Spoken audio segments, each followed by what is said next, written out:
함께 보실 말씀은 창세기 37장 19절의 말씀입니다.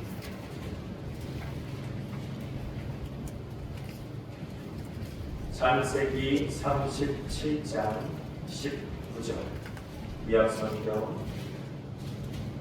57년 혹은 58년에 있습니다.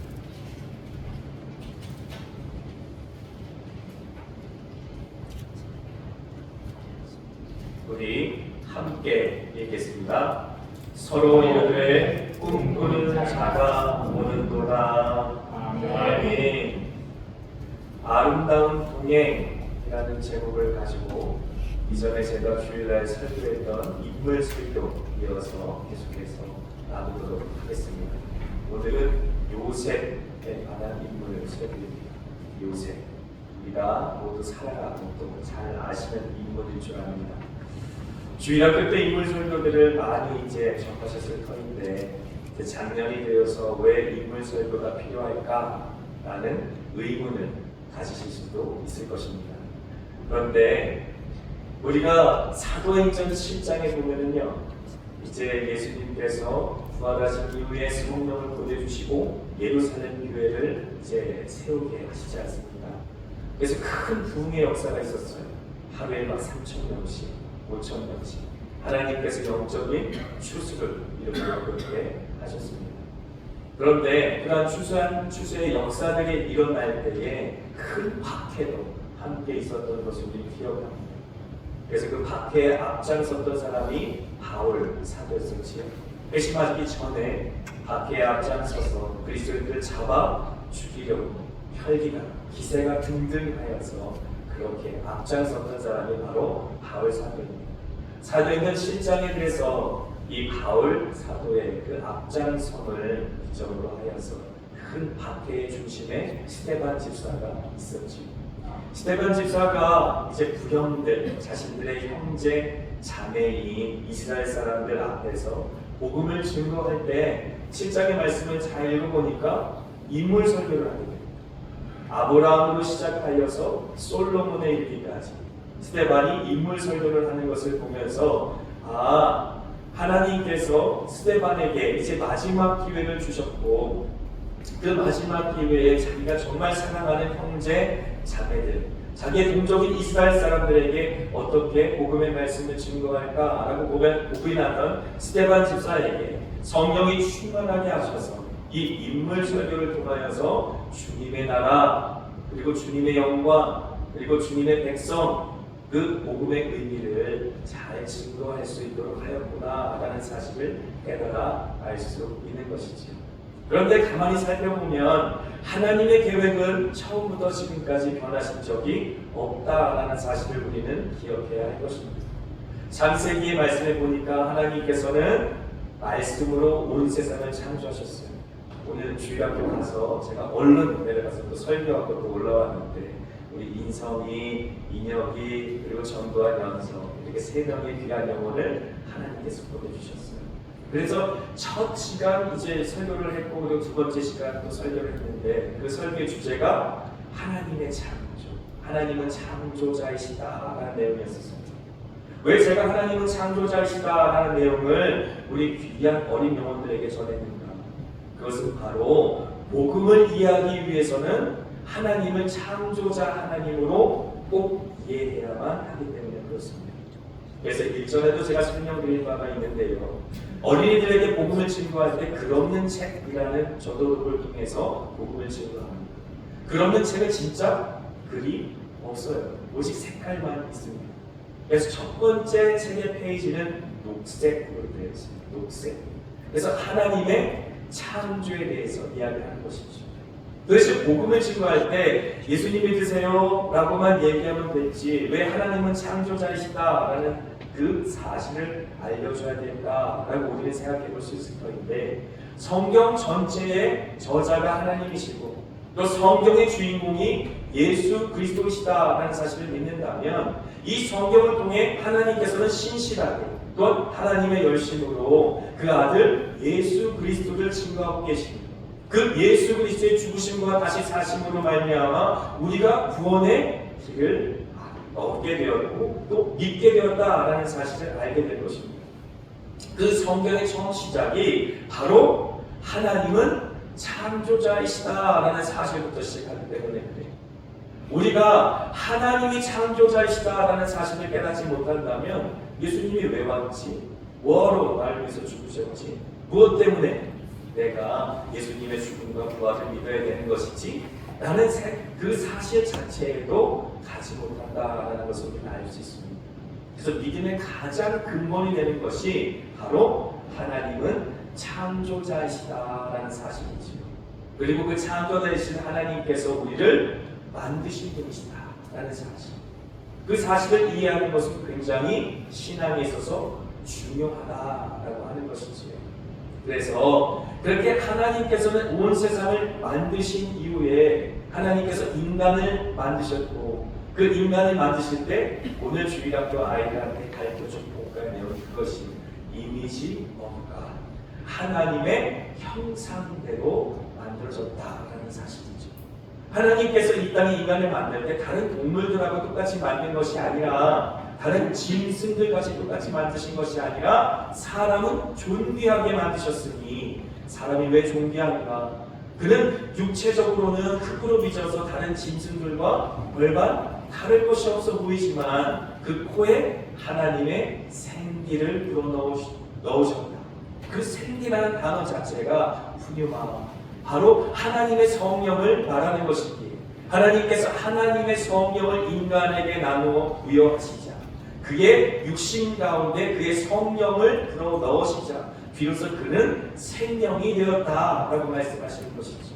그래서 우리의 외적인 모습이 육신적인 모습이 하나님을 닮았다라고 말씀하시는 것이 아니라 우리의 영혼이 영이신 하나님과 닮아 있다.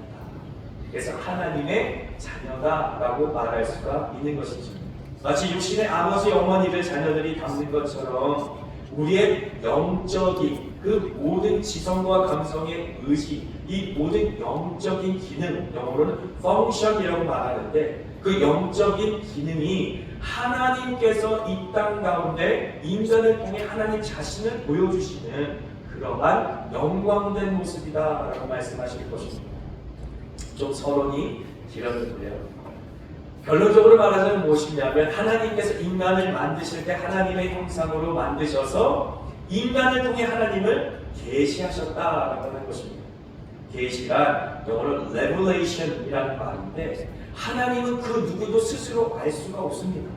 아무리 노력해도 열심을 내어도 하나님을 찾을 수가 없어요. 하나님을 만날 수가 없어요. 산속에 들어가서 평생 구도하고 돌을 닦아도 하나님을 만날 수 없는 것입니다.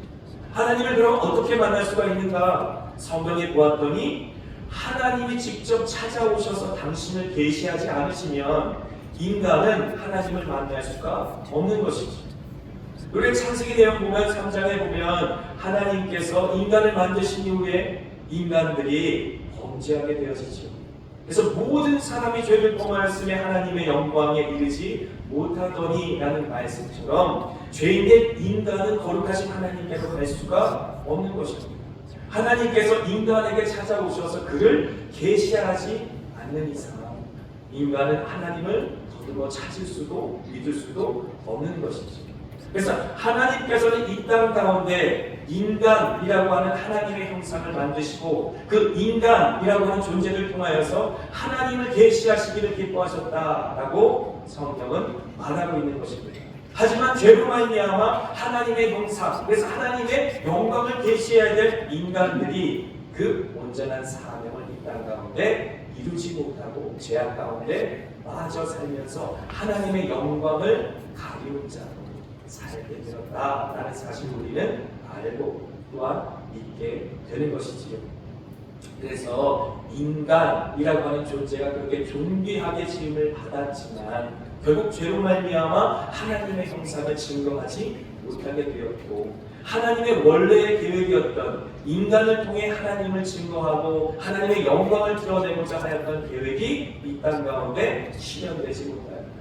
하지만 하나님께서는 하나님의 열심을 가지고 포기하지 않고 이 땅에 하나님의 사람들을 통해서 하나님의 영광을 증거하고 하나님의 형상, 하나님의 이 땅에 살아계심을 증거하기를 멈춘 적이 없으시다라는 사실을 우리 성경을 통해 알 수가 있는 것이죠. 그래서 스데반 집사가 아브라함부터 시작해서 솔로몬까지 이르기까지 자신들의 조상을 통해서 하나님께서는 어떻게 하나님 자신을 계시하셨고 어떻게 하나님의 영광을 드러내셨는지에 대해서 이야기하는 것입니다. 그래서 하나님께서는 직접 현현 이 땅에 나타나실 수도 있지만 하나님께서 처음 인간을 만드셨을 때의 창조의 목적과 그의 계획대로 이 땅 가운데 하나님의 자녀로서 하나님의 백성으로서 그의 영광과 그의 거룩을 회복한 당신의 사람들을 통하여서 하나님의 거룩하심과 그의 영광을 드러내기를 기뻐하셨다라고 하는 것이죠. 그 계획과 하나님의 뜻은 한 번도 변한 적이 없다. 지금도 마찬가지입니다. 하나님께서는 끊임없이 이 땅의 인간을 통해 하나님의 형상이 회복되어지고 이렇게 회복된 하나님의 형상으로 말미암아 하나님이 증거되기를 기뻐하셨다라고 하는 것입니다.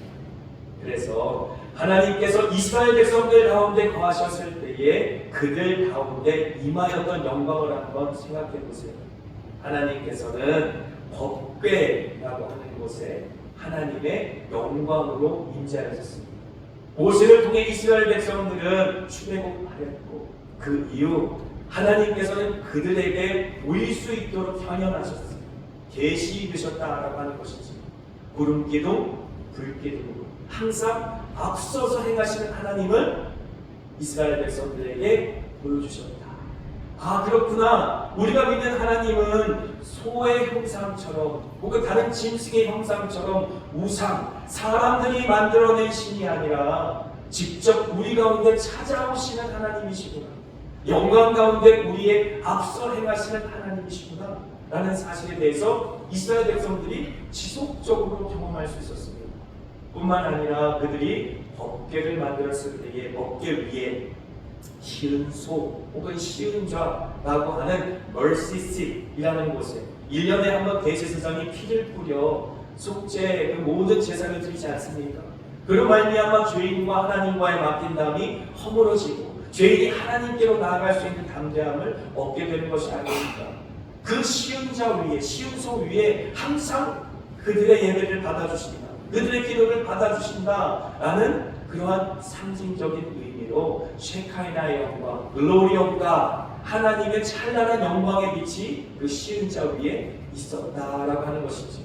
여기에 셰카이나라고 하는 뜻 자체가 무엇이냐면 하나님께서 이 땅 가운데 머무셨다, 우리 가운데 찾아오셨다, 임재하셨다라고 하는 의미를 가지고 있는 것입니다.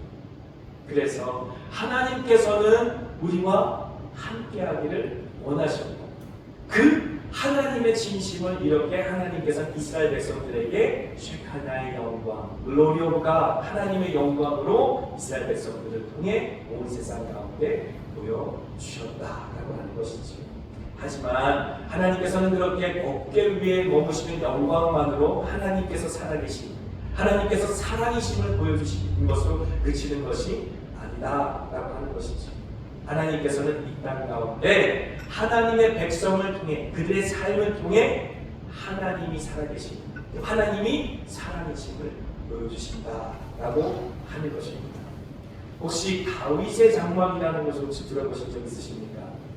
나중에 블레셋과의 전쟁을 통하여서 법궤가 빼앗겼을 때, 이제 목사님께서 오늘 설교도 이제 해주셨지만 빼앗겼을 때 그 법궤가 돌아올 때 다윗이 춤췄던 그 장면을 혹시 기억하십니까?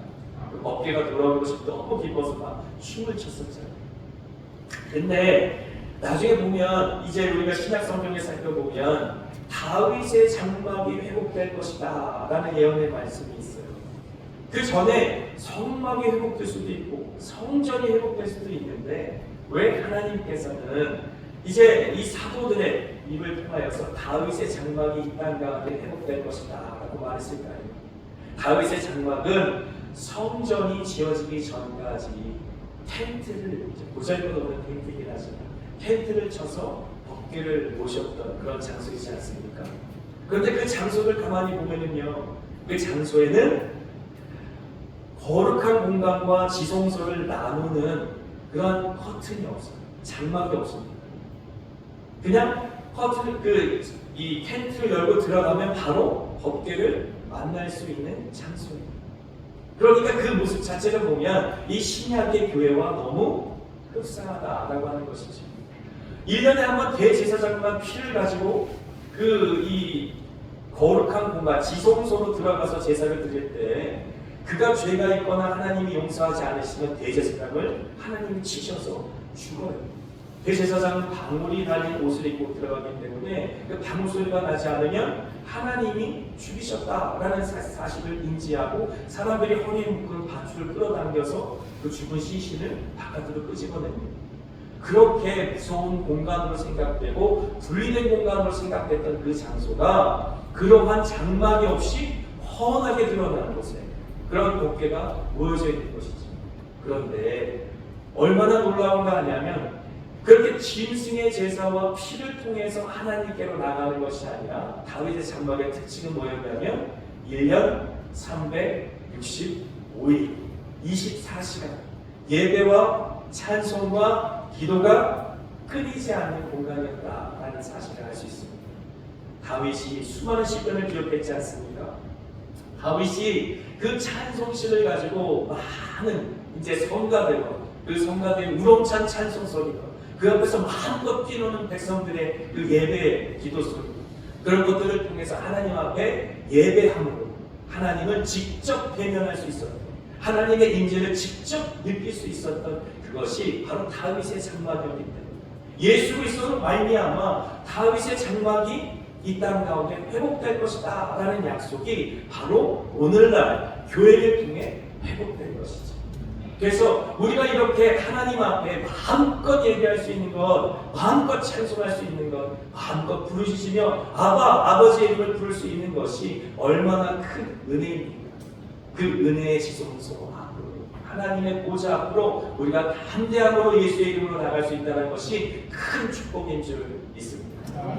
그래서 하나님께서 우리에게 여러 가지 인물을 통하여서 하나님 스스로를 계시하시기를 기뻐하셨다면 사실 가장 하나님에 대한 또 예수 그리스도에 대한 계시가 잘 드러난 인물로 우리는 요셉을 들 수가 있을 것이죠.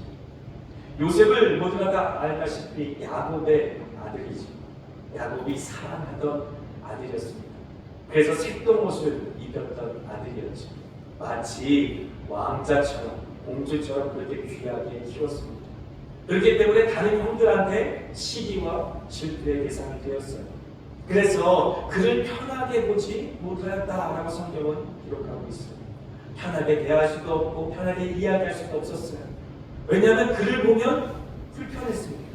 왜냐하면 오직 아버지인 야곱이 이 요셉만 사랑했기 때문에. 그런데 이 요셉은 누구의 아들이었습니까? 혹시 기억하십니까? 라헬이라고 하는 여인의 아들이었습니다. 라헬 역시 야곱이 편애하던 부인이었습니다. 야곱에게는 총 4명의 이 부인이 있었지만 오직 야곱은 라헬만 사랑했습니다. 그렇기 때문에 사실 생각해 보세요.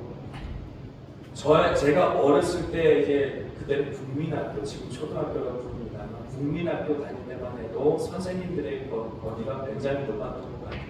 때리시는 선생님들도 많았고, 그래서 저는 초등학교, 중학교, 고등학교 때까지 똑같은 별명이 있는 선생님들이 항상 존재했는데 미친 개라는 별명은 항상 있었던 것 같아요. 혹시 여러분들 학교에는 없으셨나요? 근데 항상 그렇게 왜 이렇게 애들을 때렸는지 모르겠어요. 근데 그렇게 애들을 때리는 선생님들보다 사실 더 많은 상처를 주고 더 많은 아픔을 준 선생님들이 누구인가 생각해 봤더니 편애하는 선생님이 아니었나라는 생각이 들어요.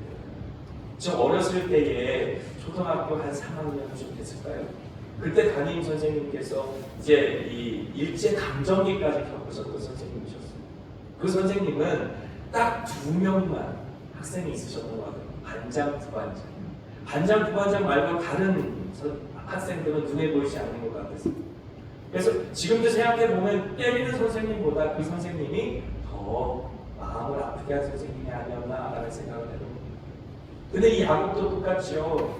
가족은 있는데 부인도 있고 자녀들도 있는데 그렇게 많은 아들들을 낳아놓고 어떤 아들들은 나가서 이제 목축을 하라고 그러고 어떤 아들은 장막에 들여서 이제 좋은 건 먹이면서 이제 여러 가지 좋은 학문들을 가르치고 좋은 옷 입힌다면 어떻게 편한 눈으로 볼 수가 있었겠습니까?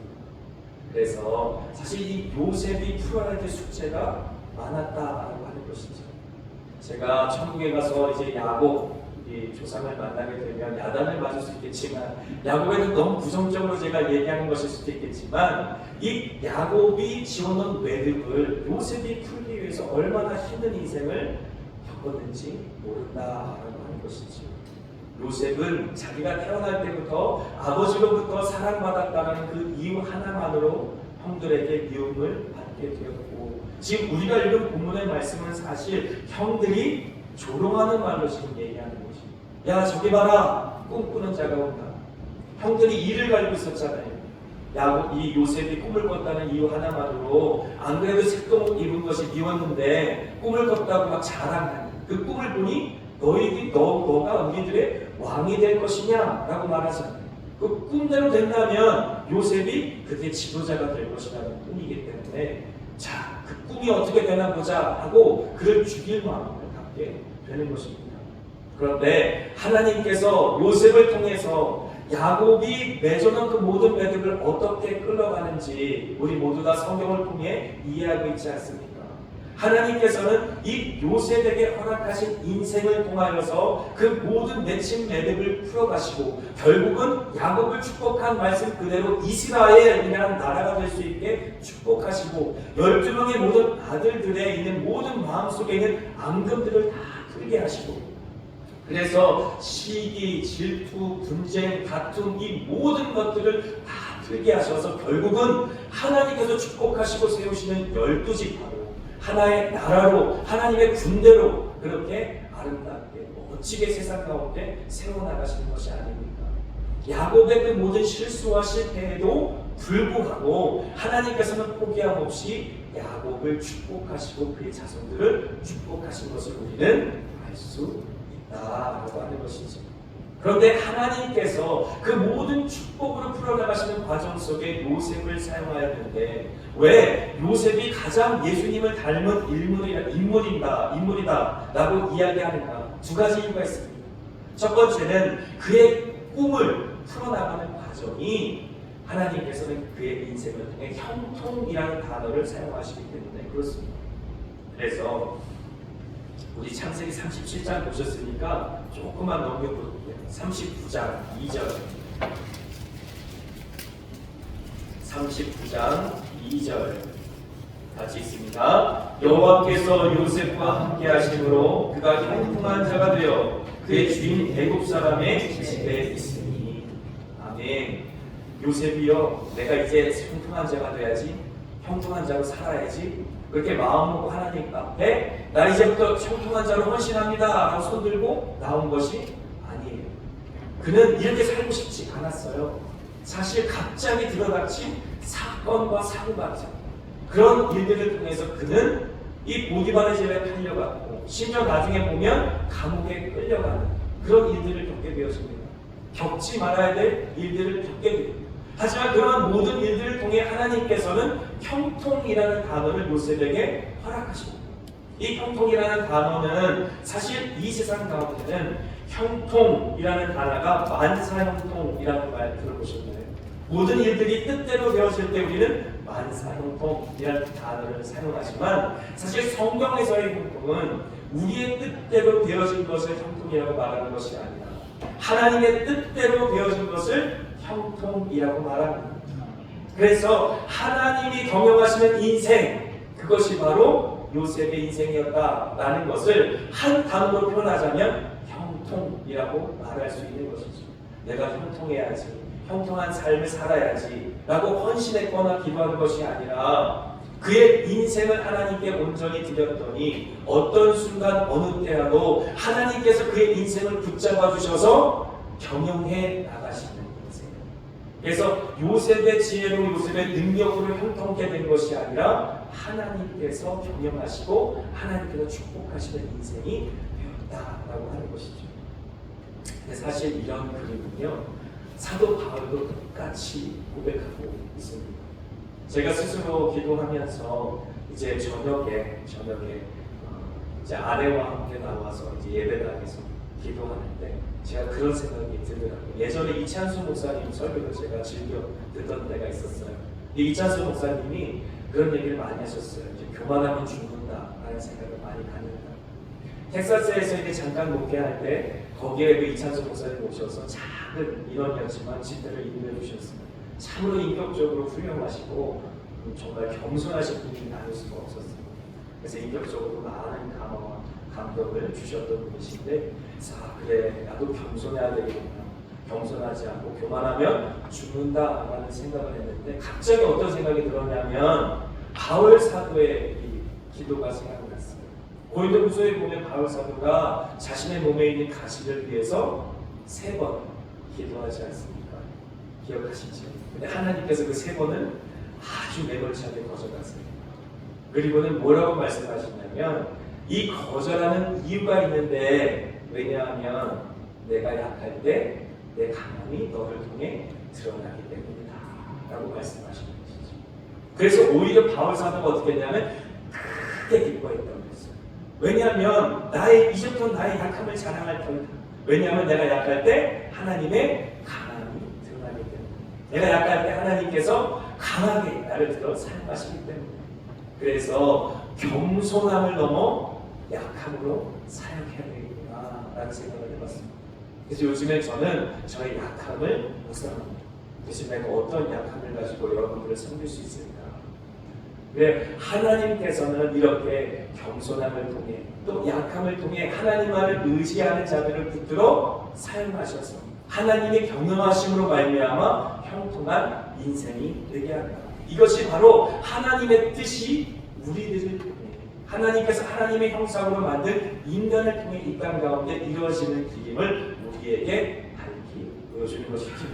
그래서 예수님께서도 우리에게 주기도문을 통하여서 분명하게 알려주고 계십니다. 마태복음 5장 10절에 하늘에서 하나님의 뜻이 이루어진 것 같이 땅에서도 이루어지다. 이러한 소원을 갖고 겸손하게 또 하나님 앞에 약함으로 사역하기를 소원하는 당신의 백성들을 통해 하나님께서는 하나님의 역사를 이루어 가시는 것입니다. 뿐만 아니라 예수님께서도 마태복음 6장 38절과 39절에 이렇게 말씀하세요. 내가 하늘에서 내려온 것은 내 뜻을 행하려 함이 아니요 나를 보내신 이의 뜻을 행하려 함입니다. 나를 보내신 이의 뜻은 내게 주신 자 중에 내가 하나도 잃어버리지 아니하고 마지막 날에 다시 살리는 이것이니라 라고 말하는 것이죠. 예수님께서 이 땅 가운데 오신 이유와 목적이 바로 하나님의 뜻을 이루기 위함이다 라고 말하는데, 그래서 형통하는 것, 하나님의 뜻이 하늘에서 이루어진 것처럼 이 땅 가운데 이루어지는 것, 그 모든 것이 바로 우리의 인생 가운데 과정이라고 한다면 결과, 열매, 목적, 그 마지막 최종적인 결승점은 무엇일까? 그것은 바로 영원 구원이다 라고 할 수 있는 것이죠.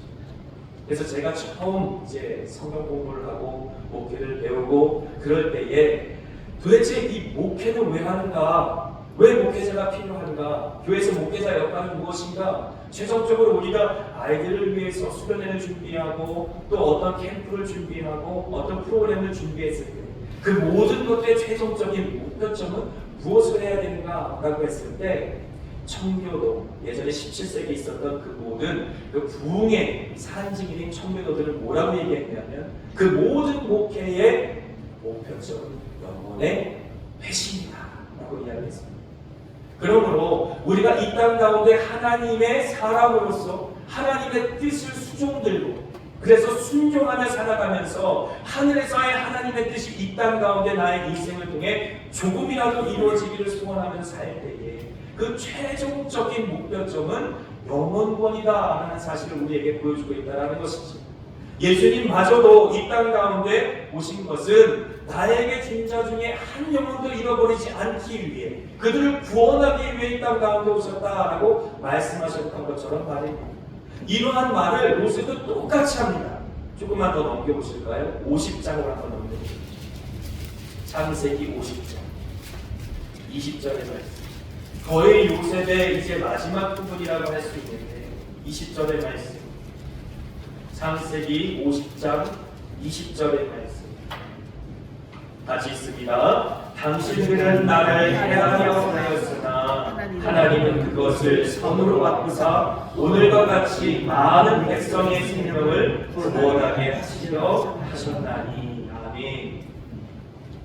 마치 우리가 물을 마실 때에 필터를 통과한 물을, 깨끗한 물을 마실 수 있는 것처럼 이 땅 가운데 하나님의 형상으로 회복된 하나님의 사람들을 통해 또 그 하나님의 사람들이 교회라고 하는 예수 그리스도의 몸을 통해 이 땅 가운데 주님께서는 그 모든 악함을 선으로 바꾸십니다. 그런데 그 선은 제가 지난번에 이야기 설명드렸던 것처럼 하나님의 계획, 하나님의 뜻이 이 땅 가운데 이루어진 것이 선이다 라고 설명드렸습니다. 그래서 우리는 토부라고 말합니다. 좋았더라, 좋았더라, 좋았더라. 하나님의 뜻대로 그 모든 것이 만들어졌다라고 하는 하나님이 창조하신 세계를 바라본 하나님의 리액션, 반응이셨다라고 말씀을 드렸죠. 마찬가지로 하나님께서 이 땅 가운데 가득한 악을 정화시키시면서 이 땅 가운데 세워둔 교회를 통해 세워둔 하나님의 사명자들을 통해 이루실 것은 영혼 구원이다 라고 하는 것이죠. 그래서 하나님께서는 이 요셉의 인생을 통하여서 그의 인생이 어떻게 보면 참으로 비참해 보일 수 있고 어떻게 보면 어떻게 이렇게 참으로 험악한 인생을 살았습니까? 야곱은 스스로 자기를 험악한 인생을 살았다고 하지만 자기 무덤을 자기가 팠다라고 말할 수 있죠. 하지만 요셉은 사실 무슨 죄가 있길래 이런 이 어려운 인생을 살 수밖에 없었을까? 그 형들을 만났을 때 통곡을 하고 우는 그의 모습을 바라보면서 우리는 요셉이 얼마나 힘든 인생을 살았을지 가늠할 수 있지 않겠습니까? 그래서 여정이라는 찬송이 있어요. 혹시 유튜브에 제가 이제 공유할 수 있으면 공유하면 좋겠네요. 여정이라는 찬송의 가사가 참으로 이 요셉의 인생을 많이 반영하고 있지 않을까 싶습니다. 나의 눈가에 주름이 지고 눈물이 많아졌습니다. 잠시는 감고 뜬 것 같은데 어느새 여기 있습니다. 가슴 아픈 날도 많았었고 기쁜 날도 있었습니다. 짧은 여정을 뒤돌아보니 하나님의 은혜입니다. 지금까지 나의 여정은 모두 하나님의 은혜라. 지금까지 나의 모든 여정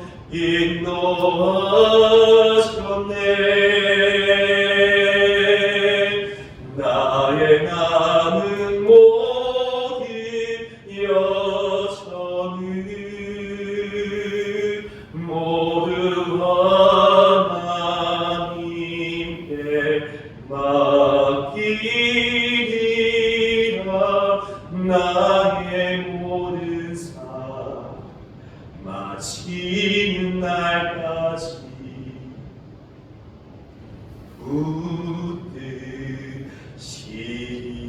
붙드시리. 아멘. 사도행전 2장 17절의 말씀을 보면 하나님의 성령이 임하신 이후에 베드로 사도가 요엘 선지서를 인용해서 이렇게 말합니다. 말세에 내가 내 영을 모든 육체 가운데 부어주리니 어린이들은 예언할 것이요 청년들은 환상을 보고 아기들은 꿈을 꾸리라 라는 말입니다.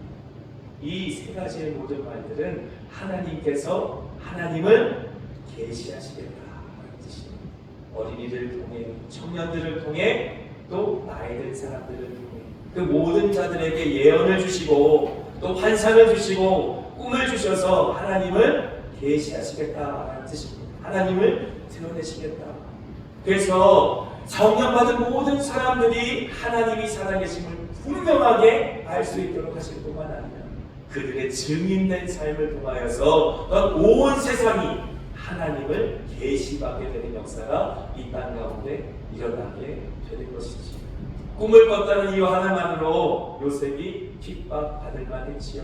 왜냐하면 그 꿈은 하나님이 요셉에게 분명하게 하나님 되심을 나타냈던 순간이기 때문에 그렇습니다. 하나님을 만난 사람들은 이제 더 이상 그럭저럭 살 수가 없는 것입니다. 하나님의 증인으로 이 땅 가운데 살아가며 많은 사람들을 구원의 길로 인도하시는 별처럼 빛나는 저와 여러분이 되길 원합니다. 무엇보다 우리가 부른 가족들까지도 주님 앞에 온전히 구원 안에서 이렇게 주님의 사랑으로 함께 이끌어가는 저와 여러분 되길 축복합니다. 아멘. 기도하겠습니다. 아버지 하나님 감사합니다. 하나님의 말씀을 받습니다. 하나님의 꿈을 꾼다는 것, 하나님의 말씀을 받는 예언이라고 하는 말씀을 받는 것, 그리고 하나님께서 주시는 환상을 본다라는 것, 하나님 우리가 사모한 것도 사모하는 것이지만 하나님이 그렇게 분명하게 우리 가운데 나타나시고 말씀하시고 보여주시고 들려주실 때에 우리가 증인으로 거듭나는 것임을 믿습니다. 요셉이 애굽 땅에서 증인이 되어서 7년 동안 중년이 되었을 때에 많은 사람들을 살려내고 또 가족들마저도 구원한 것처럼 또한 하나님의 말씀으로 말미암아 시기, 질투, 분쟁에서 그 모든 형제들을 구원하여 다시 사랑으로 연합하게 했던 것처럼 하나님 우리가 주님을 보았고 또 주님의 음성을 들었으니 이제 앞으로 살아가며 주님의 증인된 삶으로 영광 돌려드릴 수 있도록 하나님의 계시가 주님의 예언의 말씀으로 환상으로 꿈으로 우리 가운데 날마다 하나님께서 보여주시고 들려주셨으니 앞으로 살아가는 우리의 모든 인생을 통해 주님을 증언하는 증인으로 살 수 있도록 축복을 베풀어 주시옵소서. 무엇보다 우리에게 허락하신 자녀들을 위해서 또 배우자를 위해서 하나님의 증인으로 하나님을 계시하는 인생 될 수 있도록 축복하여 주시옵소서. 예수님의 거룩하신 이름으로 기도 올려옵나이다. 이 주기도문으로 예배를 마치도록 하겠습니다. 하늘에 계신 우리 아버지여, 이름이 거룩히 여김을 받으시오며 나라가 임하시오며 뜻이 하늘에서 이루어진 것 같이 땅에서도 이루어지이다. 오늘날 우리에게 일용할 양식을 주시고 우리가 우리에게 죄 지은 자를 사하여 준 것 같이 우리의 죄를 사하여 주옵시고 우리를 시험에 들게 하지 마옵시고 다만 악에서 구하옵소서. 내게 나라와 권세와 영광이 아버지께 영원히 있사옵나이다. 아멘.